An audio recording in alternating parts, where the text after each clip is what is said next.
بسم الله الرحمن الرحيم. الحمد لله رب العالمين، والصلاة والسلام على خاتم الأنبياء والمرسلين نبينا محمد وعلى آله وصحبه أجمعين. أما بعد، فهم سلف کی شرعی حیثیت کا درس جاری ہے، اور فہم سلف کی حجیت کے تعلق سے دلائل بیان کر رہے تھے. آج کی نشست میں جہاں پر رکے تھے وہیں سے درس کا آغاز کرتے ہیں. دلیل نمبر 20، سیدنا عرباض بن ساری رضی اللہ عنہ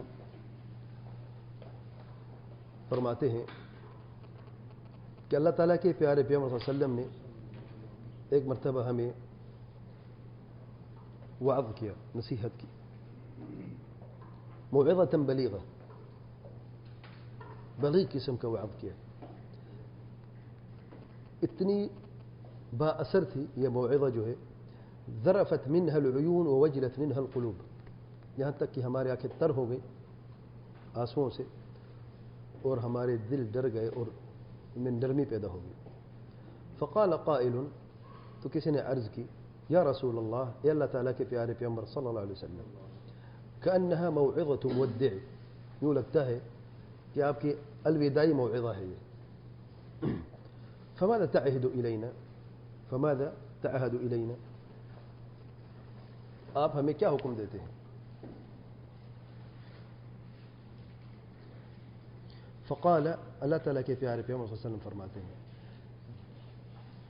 علیکم بالسمع والطاعہ، لازم پکڑو سمع اور طاعت کو، فرما برداری کو. وَإِن تَأَمَّرَ عَلَيْكُمْ عَبْدٌ حَبَشِي، اگرچہ تمہارے اوپر جو آمر ہے وہ حبشی غلام کیوں نہ ہو،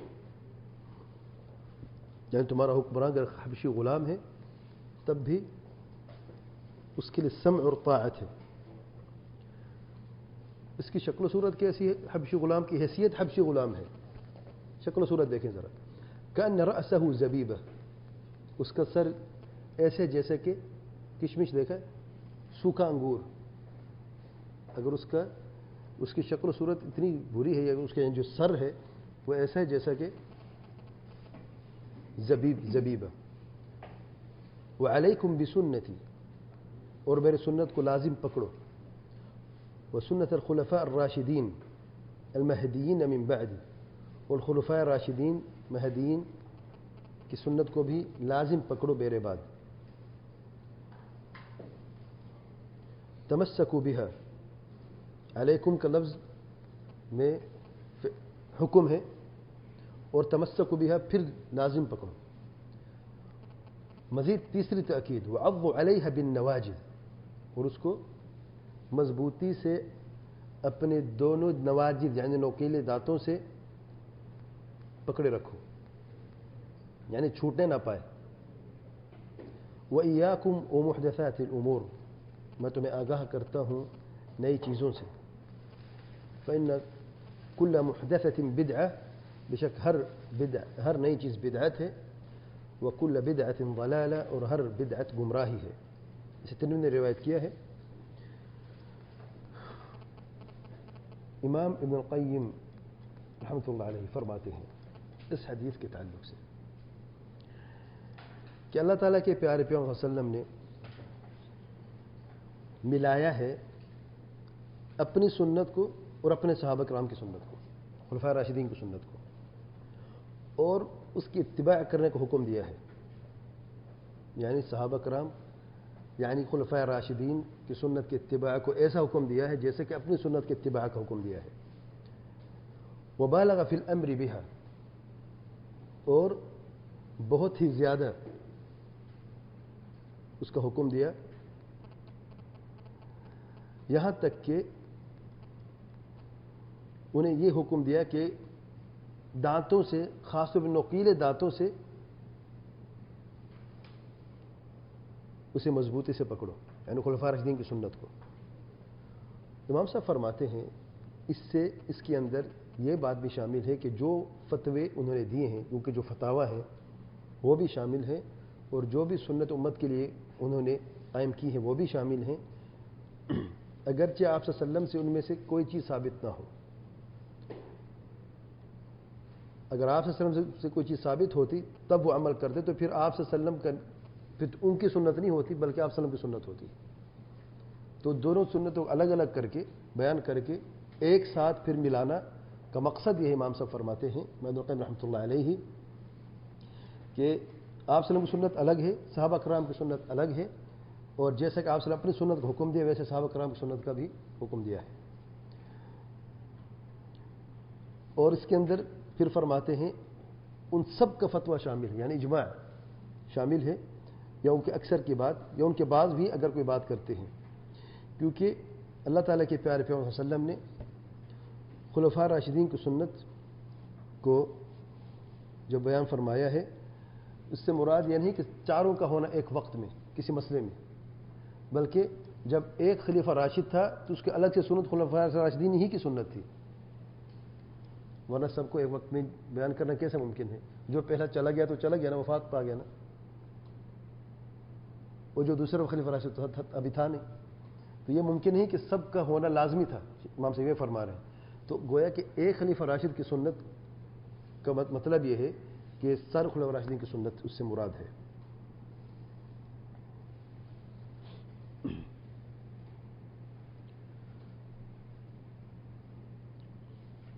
امام القیم رحمۃ اللہ علیہ کی جو باتیں ہیں آئے دیکھتے ہیں، میں دوبارہ سے بیان کرتا ہوں۔ وہ یہ فرما رہے ہیں کہ آپ صلی اللہ علیہ وسلم کی سنت اور خلفاء راشدین کی سنت کو آپ صلی اللہ علیہ وسلم نے ایک ساتھ بیان کیا ہے، علیکم بسنتی و سنت خلفاء راشدین المہدیین من بعدی۔ اچھا، اور صحابہ کرام سلف صالحین، صحابہ کرام خاص طور پہ خلفاء راشدین، سلف صالحین بعد میں، خلفاء راشدین خاص طور جن کی بات ہو رہی ہے، کیا وہ فہم کے بغیر کوئی مسئلہ یا کوئی سنت پہ بات کرتے، یا کوئی پہلی چیز سمجھتے، فہم پہلے پھر کوئی عمل کرتے؟ تو فہم پہلے ہے، تو فہم اس سے جدا ہرگز نہیں ہے، اور پورا دین اسلام ہم نہیں سمجھ سکتے جب تک کہ ہم صحابہ کرام کی سمجھ کو نہ دیکھیں۔ اچھا، دوسری بات، اللہ تعالیٰ کے پیارے پیغمبر صلی اللہ علیہ وسلم نے صحابہ کرام کی سنت کو جب ملایا ہے تو کس انداز سے ملایا اپنی سنت کے ساتھ؟ فرمایا عضوا علیہا، اور یہ نہیں فرمایا عضوا علیہما، ایک بنا دیا ہے۔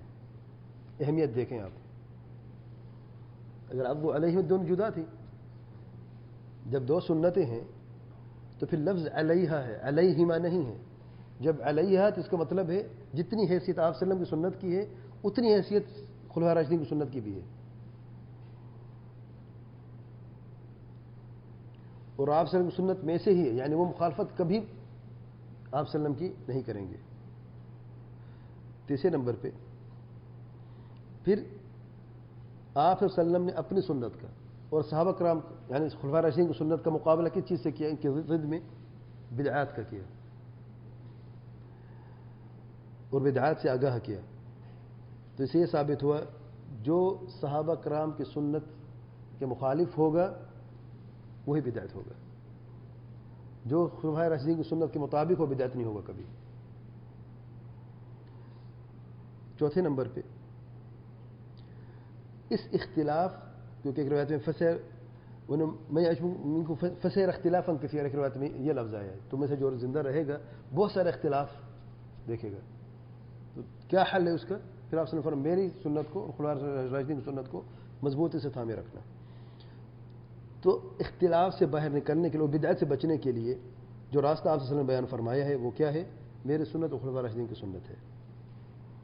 جیسے کہ فرقہ ناجیہ کے تعلق سے جس روایت میں آیا ہے اس میں بھی یہی ثبوت ملتا ہے، کیونکہ جو فرقہ ناجیہ وہ تا قیامت رہے گی اور نئے نئے مسائل درپیش ہوتے رہیں گے، تو آپ صلی اللہ علیہ وسلم کی سنت کے انڈر ہی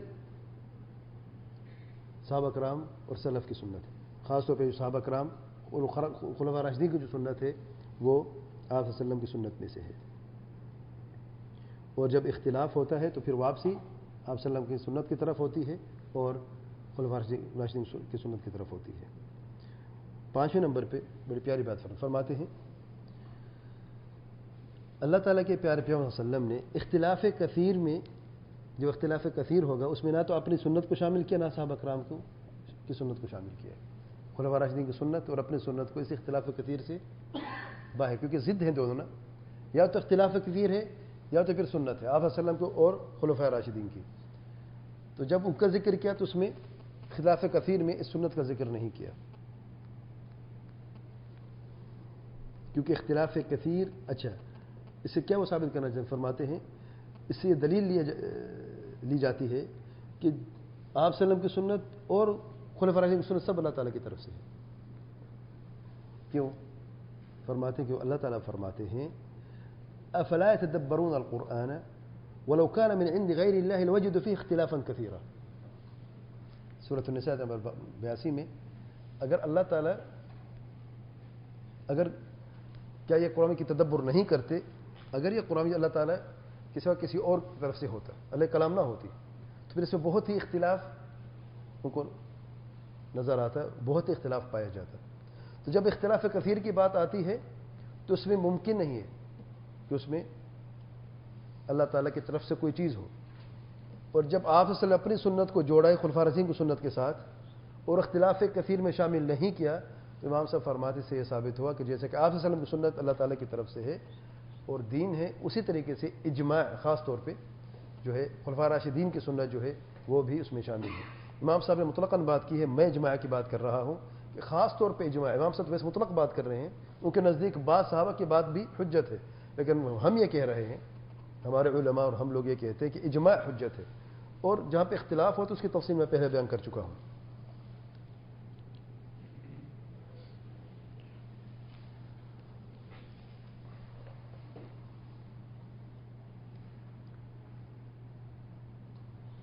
اور پھر ایک بات جو سوچنے کی ہے وہ یہ ہے کہ اللہ تعالیٰ کے پیارے پیغمبر صلی اللہ علیہ وسلم کی سنت امت میں سے کس نے سب سے زیادہ سمجھا ہے، کس نے سب سے زیادہ توقیر کی ہے، احترام کیا ہے، کس نے سب سے زیادہ عمل کیا ہے؟ جس نے سب سے زیادہ عمل کیا ہے وہ سنت کے قریب ہوں گے، اس کی مخالفت کریں گے یا دور رہیں گے؟ کیا کریں گے مجھے بتائیں. قریب یا دور، موافقت یا مخالفت؟ کیا یہ ممکن ہے کہ جنہوں نے اس سنت کو اپنی زندگی میں پایا، یہ شرف اللہ تعالیٰ کی طرف سے، سبحان اللہ، بعد میں آنے والے محروم ہیں اور ان کو اللہ تعالیٰ نے یہ شرف بخشا ہے، براہ راست آپ صلی اللہ علیہ وسلم کے ساتھ سے علم حاصل کیا، آپ صلی اللہ علیہ وسلم کی سیرت کا حصہ ہے، قرآن مجید کی بعض آیات کا حصہ ہے، ان کا ذکر ہے قرآن مجید میں، سیدنا زید کا نام ہے رضی اللہ عنہ سورۃ الاحزاب میں. یعنی آپ یہ دیکھیں، اہمیت دیکھیں صحابہ کرام کی. اور خاص خلفاء راشدین جنہوں نے اپنی زندگی کا مقصد خاص طور پہ یہ بنایا ہے کہ اللہ تعالیٰ کے دین کی سربلندی کیسے ممکن ہے. دوسرے صحابہ بھی ہیں لیکن کہ خلفاء راشدین ہیں، مہدیین، جن کی گواہی آپ صلی اللہ علیہ وسلم نے خود دی ہے، اور ان کی سنت کو اپنے سنت سے جوڑا ہے، تو کیا ان کا فہم، ان کے فہم کی کوئی حیثیت نہیں ہے، کوئی قدر و قیمت نہیں ہے. اچھا، ہم بات کریں خلفاء راشدین کی. دوسرے صحابہ، دوسری روایت آگے آئے گی انشاءاللہ، 73 فرقہ والی حدیث، اس میں صحابہ کا ذکر ہے، جس سے ثابت ہوتا ہے کہ صرف خلفاء راشدین ہی نہیں بلکہ سارے کے سارے صحابہ جو ہیں وہ اس میں شامل ہیں.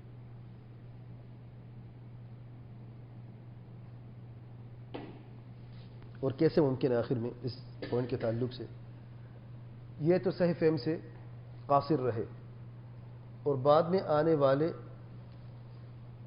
صحیح فہم تک پہنچے. عجب بات یہ ہے کہ جنہوں نے ان بعد میں آنے والے لوگوں کو سنت تک پہنچایا، آپ صلی اللہ علیہ وسلم کو سنت تک پہنچایا ہے، جو ذریعہ تھے وہ قاصر رہے، جو ان کے محتاج تھے وہ ان سے آگے بڑھے. عجب بات ہے کہ نہیں؟ سبحان اللہ.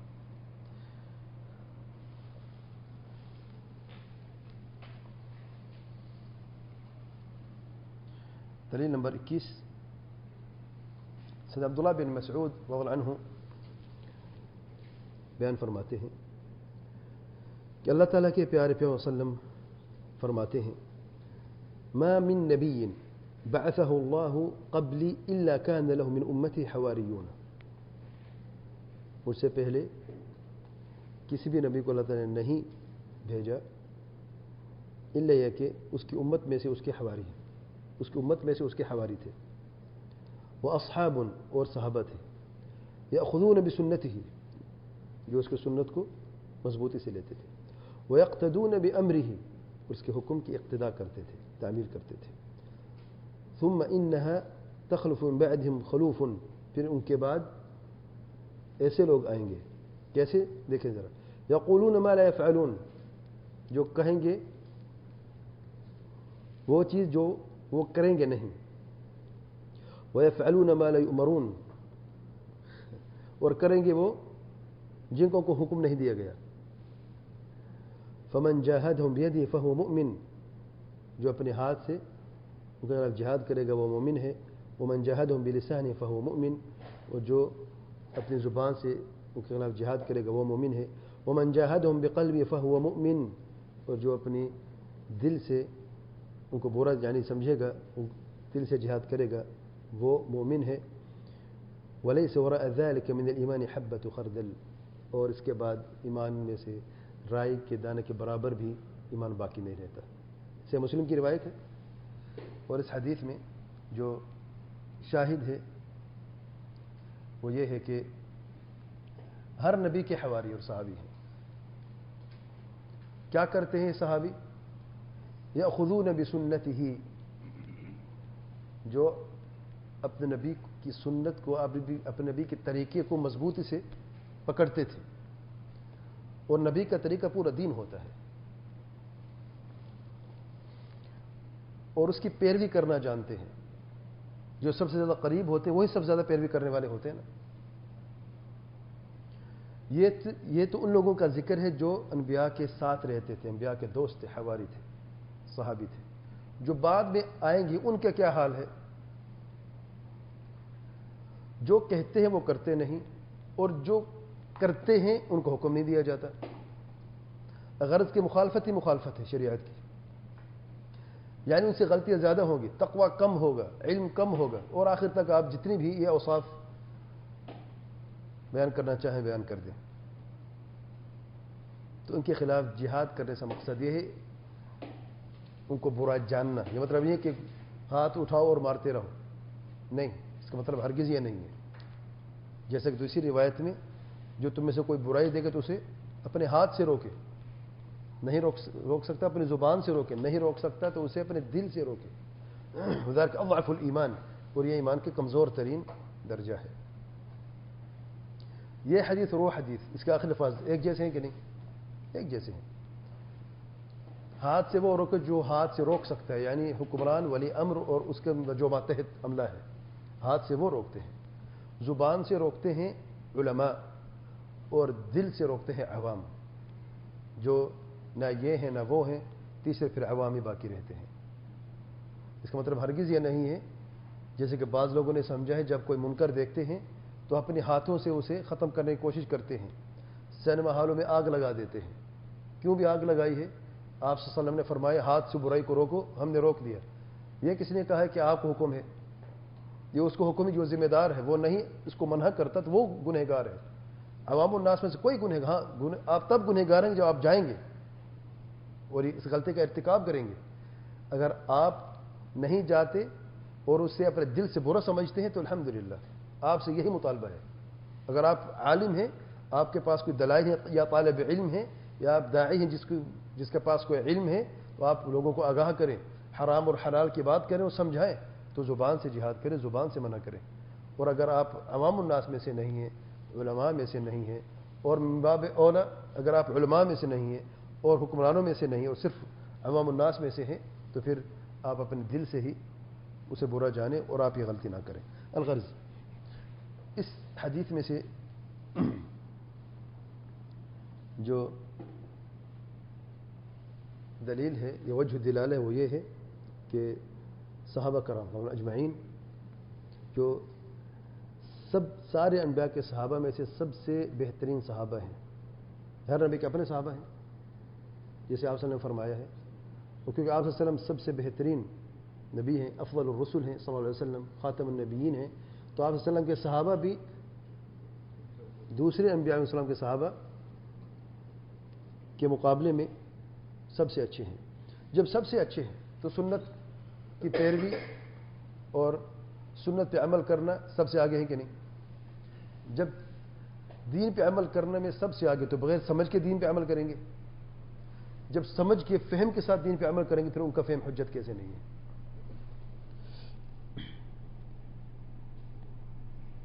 اور جو بعد میں آنے والے ہیں ان میں غلطی کا امکان زیادہ ہے، تو ان کے قول کیسے حجت ہو سکتا ہے؟ عجب بات ہے نا.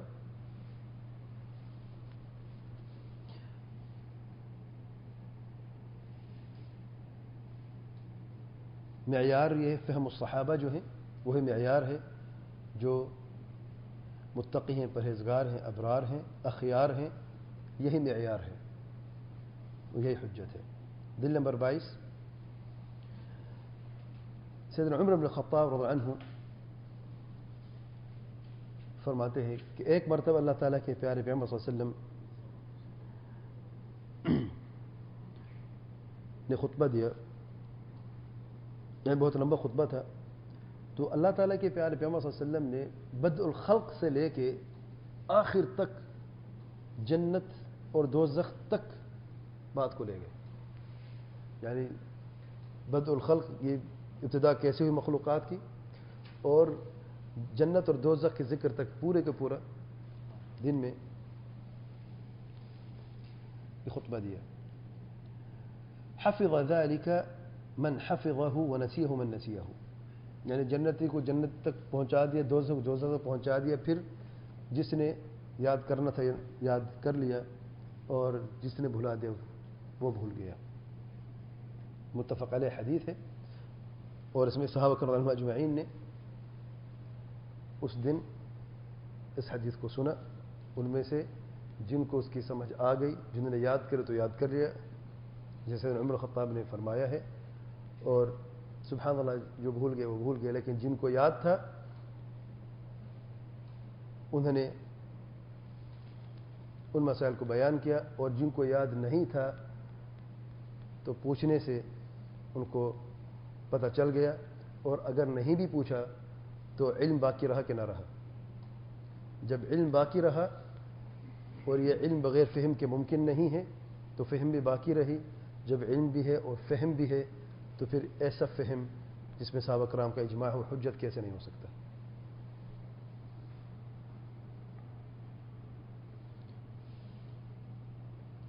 دلیل نمبر 23، معروف حدیث اللہ تعالیٰ کے پیارے پیغمبر صلی اللہ علیہ وسلم فرماتے ہیں یہودیوں کے 71 فرقے بنے، نصارہ کے 72 فرقے بنے، میری امت کے 73 فرقے بنیں گے، سارے کے سارے جہنم میں سوائے ایک فرقے کے.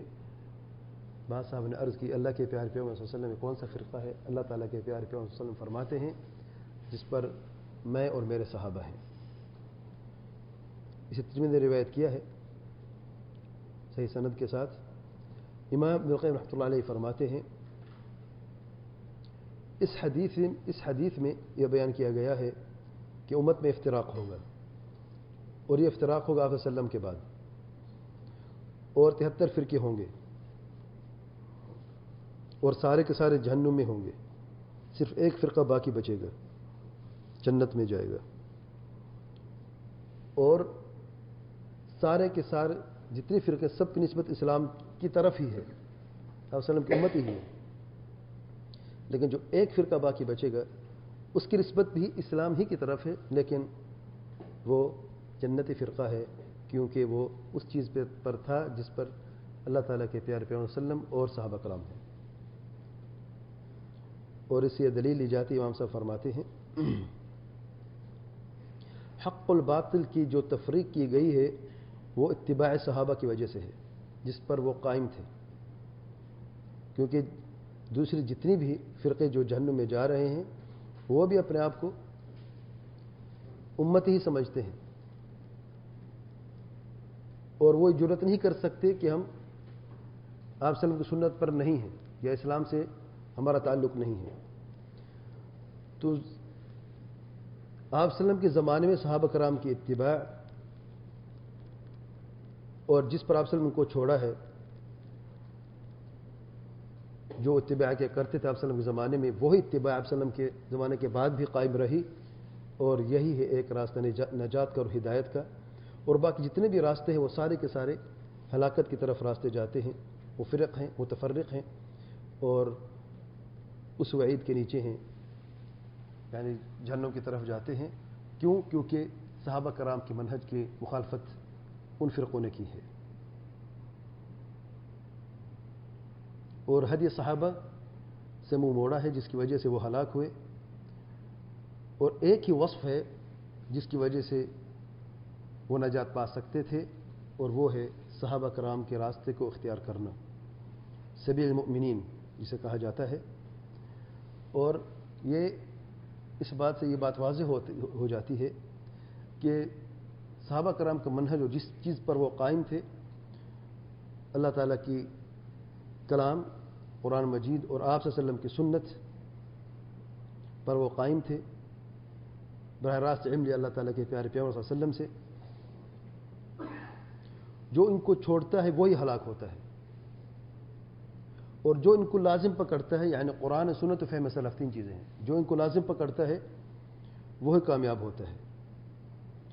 اور ان کو لازم پکڑنا ممکن نہیں ہے جب تک کہ ان کے اتباع نہ کی جیسے یعنی صحابہ کرام کو ان کے اقوال میں، افعال میں، احوال میں، اور پورے کے پورے دین میں.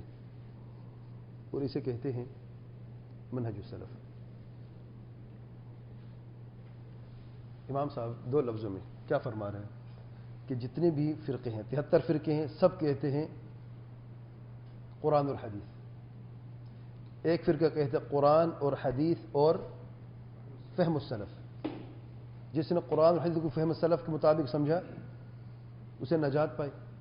جس نے قرآن اور حدیث کہا تو ہے لیکن اپنی سمجھ یا کسی بھی سمجھ کی بنیاد پر سمجھا ہے، گویا کہ فہم السلف صحابہ کرام کے فہم کے علاوہ کوئی بھی راستہ اختیار کیا ہے تو وہ گمراہ ضرور ہوا ہے، کیونکہ نجات کا راستہ فہم السلف ہی ہے اور کوئی بھی نہیں ہے. قرآن اور حدیث کو سمجھنے کا نجات کا راستہ ہے علما انا علیہ قرآن و سنت ہے، واصحابی فہم القرآن و سنت، جیسے علامہ البانی رحمۃ اللہ علیہ نے فرمایا ہے. دلیل نمبر 24، یہی حدیث 73 فرقوں کی حدیث، لیکن دوسرا لفظ ہے. آپ صلی اللہ علیہ وسلم فرماتے حدیث کے آخر میں الجماعہ. نجات کا راستہ کیا ہے؟ الجماعہ. اسے ابن ماجہ نے روایت کیا صحیح سند کے ساتھ. علامہ ابن القیم رحمۃ اللہ علیہ فرماتے ہیں بہت سارے نصوص قرآن اور سنت میں جس میں جماعت کو لازم پکڑنے کا حکم دیا گیا ہے. اور جماعت کو لازم پڑھنے کا حکم کا مطلب کیا ہے؟ یعنی ان کے اقوال کو لازم پکڑنا، تحلیل میں، تحریم میں، اور ان کو چھوڑ کر کسی اور راستے کو نہ اپنانا. یعنی جب آپ حرام اور حلال کی بات کرتے ہیں تو کیا بغیر فہم کا ممکن ہے کہ آپ کسی مسئلے میں کہیں یہ حرام ہے یا حلال ہے؟ ممکن نہیں ہے. تو فہم اس میں پھر بھی لازم آتی ہے. اور بات جماعہ کی ہے تو گویا کہ الجماع یعنی اجماع مراد ہے. جہاں پر اجماع صحابہ ہو یا اجماع امت ہو وہ مسئلہ کیا ہوتا ہے؟ حجت ہوتا ہے. سبحان اللہ. اور امام الشافعی رحمۃ اللہ علیہ نے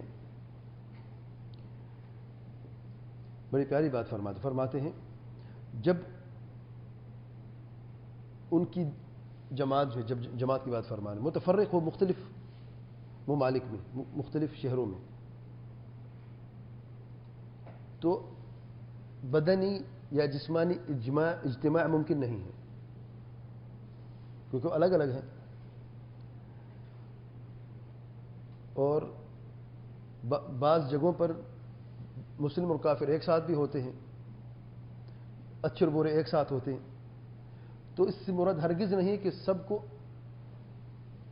اجماع سے مراد یا جماع سے مراد، ہرگز یہ مراد نہیں کہ بدنی اجماع ہو یا اجتماع ہو سب کا، کہ ایک جگہ پر سب موجود ہوں تب اس کو اجماع یا اجتماع کہا جاتا ہے. اس سے مراد ہرگز یہ نہیں ہے، بلکہ جو بدنی اجماع یا اجتماع ہے اس سے کوئی فائدہ نہیں ہوتا اس صورت میں، اس معاملے میں. تو جماعت کو لازم پکڑنے سے مراد یہ ہے کہ جس پر وہ قائم تھے، کون؟ صحابہ کرام سلف صالحین، اسی راستے کو اپنا کر جمع ہو جانے کا نام اجماع یا اجتماع ہے. یہ جماع ہے. کوئی انڈیا میں ہے، کوئی پاکستان میں ہے، کوئی سعودی عرب میں ہے، کوئی بنگلہ دیش میں ہے، کوئی سوڈان میں ہے، کوئی مصر میں ہے، کوئی چین میں ہے، اس نے صحابہ کرام کے فہم کو سمجھ لیا اور اس پر وہ قائم ہے. کیا وہ جماعت نہیں ہے؟ جماعت ہے نا. یہ وہی الجماع ہے جس کا ذکر آپ صلی اللہ علیہ وسلم نے فرمایا ہے. نجات کون پائے گا؟ الجماع. یہاں میرے بعد میں آنے والے لوگ آئیں گے 73 فرقے میں بٹ جائیں گے، سارے کے سارے جو ایک فرقے کے. کون سے فرقہ؟ الجماع. تو کیا ہوتا ہے؟ جماعت صرف مدینہ میں ہوگی اور کہیں کسی اور جگہ پہ نہ ہوگی، یا مکہ میں ہوگی، یا کسی خاص ملک کے شہر میں ہوگی؟ نہیں. مطلب یہ ہے کہ کس چیز نے ان کو جمع کیا ہے؟ فہم نہیں تو پھر اور ہے کیا؟ تو فہم نے ان کو جوڑا ہے، اور یہی فہم ہی حجت ہے. امام شافعی نے بڑی پیاری بات آخر تک فرمائی ہے کہ جماعت المسلمین سے مراد صرف جسمانی اجتماع نہیں ہے، بلکہ ان کے راستوں کو اختیار کر کے ان کے فہم کے مطابق مسائل کو سمجھنے کا نام جماع ہے یا اجتماع ہے. دلیل نمبر 25،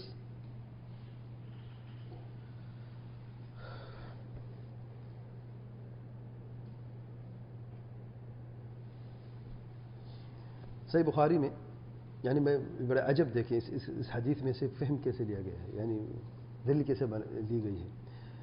خوارج کی حدیث، اللہ تعالیٰ کے پیار پیغمبر صلی اللہ علیہ وسلم فرماتے ہیں، شاہد میں دلیل کا بیان کرتا ہوں، صحابہ کرام کی جماعت سے مخاطب ہو کر آپ صلی اللہ علیہ وسلم فرماتے ہیں، تحقرون صلاتکم مع صلاتہم، آپ لوگ اپنی نماز کو حقار کی نظر سے دیکھیں گے ان کے نماز کے سامنے، وصیامکم مع صیامہم، اور اپنے روزوں کو ان کے روزوں کے سامنے. یہ جملہ ہے، حدیث آخر تک ہے لیکن یہ جملہ میں لے لیتا ہوں، صحیح بخاری کی روایت. کہاں دلیل ہے کہ فہم سلف حجت ہے یا فہم صحابہ حجت ہے؟ کہ جب خوارج کی نماز اور روزہ اتنی زبردست قسم کا ہوگا کہ صحابہ کرام اپنے جو عبادات ہیں ان کو حقار کرنے سے دیکھیں کہ یہ لوگ اتنا زیادہ عبادات میں منہمک ہیں، زیادہ کرنے والے ہیں، اور خوارج کا منہج بالکل غلط ہے، ثابت ہوا. آپ صلی اللہ علیہ وسلم نے خود فرمایا اس حدیث کے آخر میں کہ وہ دین سے ایسے نکل جیسا کہ تیر جو ہے وہ رویہ سے، یعنی شکار سے پار ہو جاتا ہے یا کمان سے نکل جاتا ہے. تو اس کا مطلب ان کا منہج تو غلط تھا. تو جب ان کا منہج غلط تو باقی کیا رہا؟ کس کا منہج باقی رہا جو صحیح تھا؟ صحابہ کرام کا.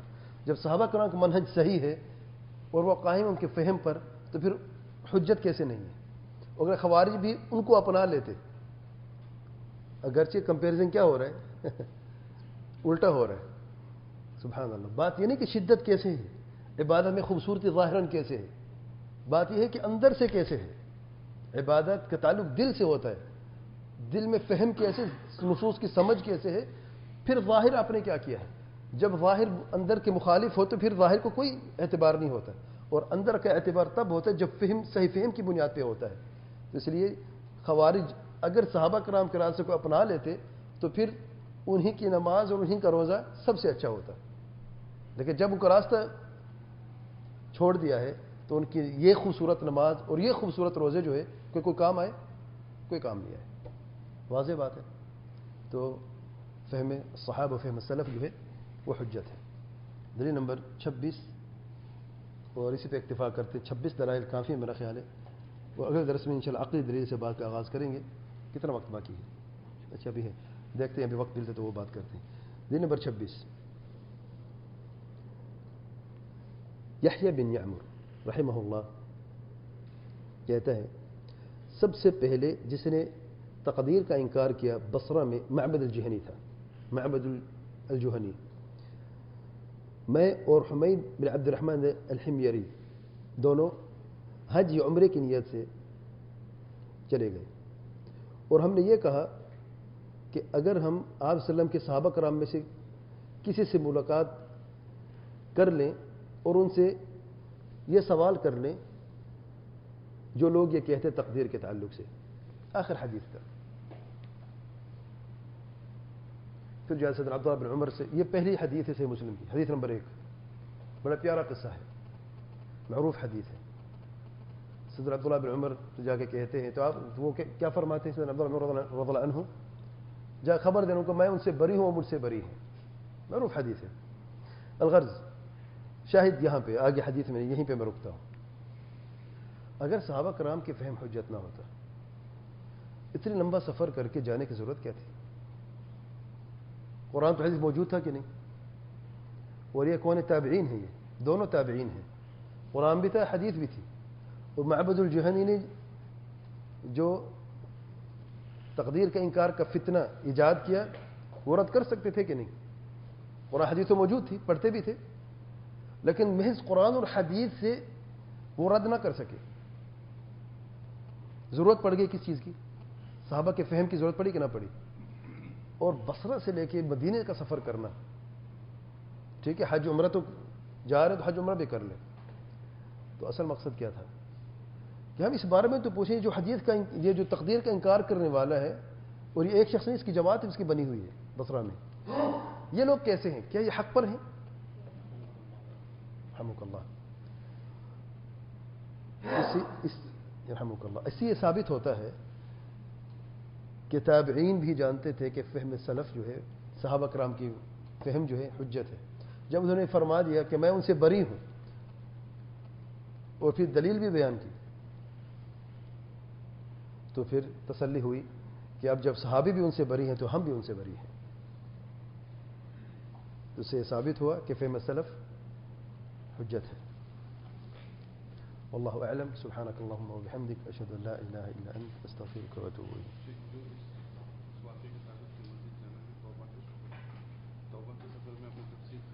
وہ دوسرے ہیں. توبہ کے سفر میں دوسرا قصہ ہے، وہ یہ نہیں ہے. ہاں، ملتا جلتا ہے بالکل. توبہ کا سفر اگر آپ، میں پچھلے درس میں کہا تھا سبیل المؤمنین سن کے آنا. کسی نے سنا ہے؟ اچھا، بارک اللہ، آپ نے سنا، جزاک اللہ خیر. اور اس درس کے بعد جو ابھی میں نے آخری دلیل بیان کی ہے توبہ کا سفر، یزید الفقیر، وہ اسے مسلم کی روایت ہے، بڑا پیارا قصہ ہے. وہ کہتا ہے کہ میں خوارج کی سوچ رکھتا تھا، خوارج کی سوچ رکھتا تھا. یہ قدری ہے. آپ یہ دیکھیں کہ ان قدریوں کا علاج کس نے کیا ہے اور اس خارجی کا علاج کس نے کیا ہے. یہاں پر بھی صحابی نے علاج کیا، سیدنا عبداللہ بن عمر نے، محمد سیدنا جابر بن عبد اللہ عنہ نے، سیدنا جابر نے ان کا علاج کیا. اور آخر میں ان کا اللہ تعالیٰ مجھے اس بزرگ کی وجہ سے اللہ تعالیٰ مجھے اس خوارج کی فکر سے اللہ تعالیٰ نے مجھے نجات عطا فرمائی ہے. تو وہ بھی دلیل بنتی ہے. یعنی اگر آپ 26 سے 27 کر لیں، 27ویں دلیل وہی یزید الفقیر کا قصہ ہے، جس سے یہ ثابت ہوا ہے کہ وہ بھی اپنی فکر، یعنی خوارج کے ساتھ جا رہے تھے حج پہ، اور وہاں پر وہ فساد برپا کرنا تھا. لیکن سبحان اللہ، سیدنا جابر بن عبداللہ سے ملاقات ہوتی ہے مدینہ میں، اور وہ جہنمیوں کا ذکر کر رہے ہوتے. الجہنمیون، یعنی جہنمی کون ہے؟ یہ وہ مومن ہیں جنہوں نے کبیرہ گناہ کی وجہ سے جہنم میں ان کو جہنم میں سزا کاٹی، پھر اس کے بعد جنت میں داخل ہوئے، جہنمیون کہتے ہیں. تو یزید الفقیر اپنی بات کرتے ہیں، جابر اپنی دلیل پیش کرتے ہیں. جب یہ حدیث پیش کی تو یزید فقیر خاموش ہو گیا. واضح دلیل ہے کہ اگر کبیرہ گناہ کرنے والا کافر ہوتا تو پھر جہنمی جو ہے الجہنمیون، یہ جنت میں کیا کرنے ہے، کہاں سے ہے؟ تو کافر پر جنت تو حرام ہے، خود کہتے ہیں، خوارج کہتے ہیں. تو دیکھیں کس طریقے سے فہم السلف نے، یہ نصوص تو موجود تھے، لیکن یہ قرآن اور حدیث وہ بھی پڑھتا تھا، یزید الفقیر بھی پڑھتا تھا، لیکن جب تک کہ فہم سلف، فہم صحابی سامنے نہیں، اس کو بات سمجھ نہیں آئی اور اس نے توبہ بھی نہیں کی. توبہ کا سفر سن لینا. بارک اللہ فیک. واللہ اعلم. سبحانک اللہم وبحمدک، اشہد ان لا الہ الا انت، استغفرک واتوب الیک.